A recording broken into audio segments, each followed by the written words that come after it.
temperature check area.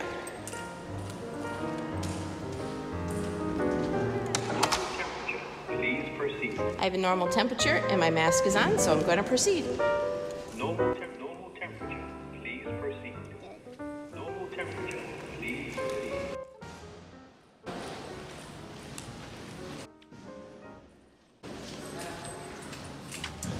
This year, instead of stopping in the locker area, we're going to go straight to our homerooms. Notice for Mrs. Hetman's homeroom that we're going to go straight ahead.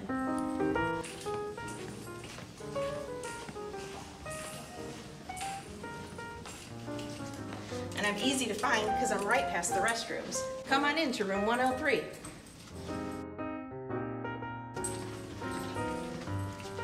Welcome to your classroom. On the first day of school, you're going to find your desk and get yourself comfortable with all of your school supplies.